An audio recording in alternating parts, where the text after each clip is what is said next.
Hi అండి. మీరు జైలుకి వెళ్ళాలనుకుంటున్నారా? ఏంటా పిచ్చి ప్రశ్న? ఎవరైనా జైలుకి వెళ్ళాలనుకుంటారా? అయినా పెద్దలు ఎప్పుడోనూ చెప్పారు 3 చోట్లకి వెళ్ళకూడదని. ఆ మాత్రం తెలీదా నీకు? పోలీస్ స్టేషన్‌కి, కోర్టుకి, శ్మశానానికి వెళ్ళకూడదని చెప్తారు.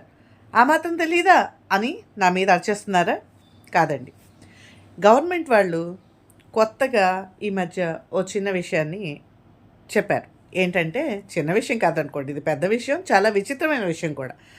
ఏంటంటే రూ. 500 కట్టి ఒక రోజు మొత్తం జైల్లో ఉండి యాజ్ ఇట్ ఈజీగా జైల్లో ఉన్న ఖైదీలు ఎలా ఉంటారో వాళ్ళని ఎలా ట్రీట్ చేస్తారో అలా ట్రీట్ చేస్తారట.